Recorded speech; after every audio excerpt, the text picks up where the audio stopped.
Assalamualaikum warahmatullahi wabarakatuh. Perkenalkan, nama saya Deanda Alexandra, saya dari 12 IPA 5. Saya akan menjelaskan tentang sifat koligatif larutan.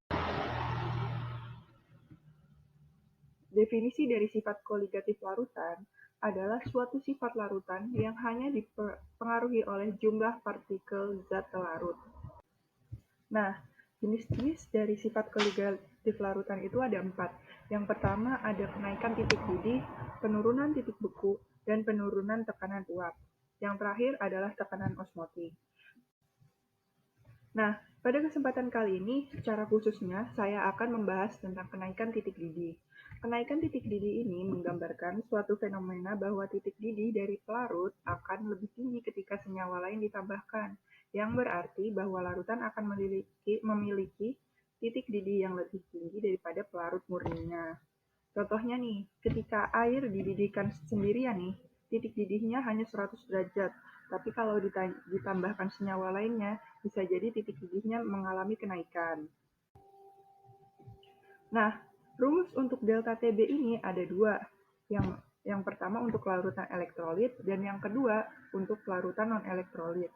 Untuk larutan elektrolit ini ada kekhususan nih, di mana dia dikalikan dengan I atau faktor Van Hoff. Untuk rumus elektrolit itu adalah delta TB sama dengan KBMI. Dan untuk larutan non-elektrolit adalah delta TB sama dengan KB kali M.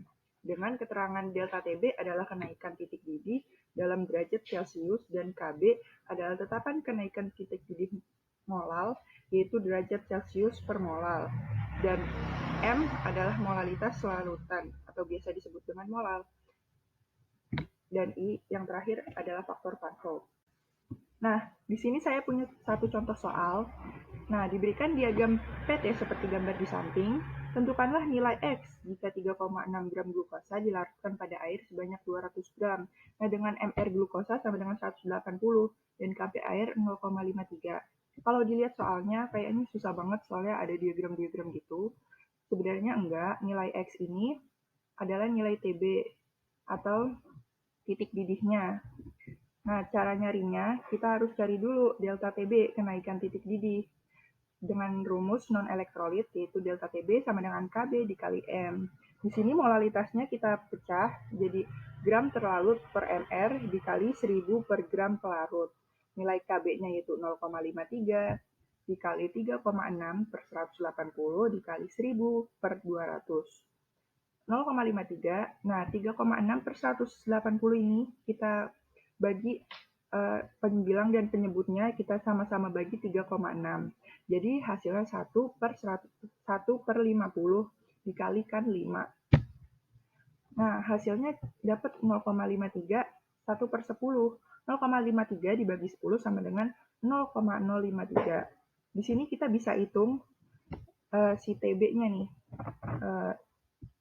titik didihnya, yaitu TB0 ditambah delta TB-nya. TB0 itu kan 100 ya, karena titik didih air itu 100. Jadi 100 ditambah 0,053. TB sama dengan X.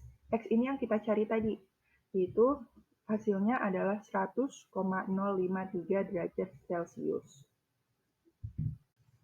Sekian penjelasan dari saya tentang sifat koligatif larutan. Kurang lebihnya mohon maaf dan terima kasih.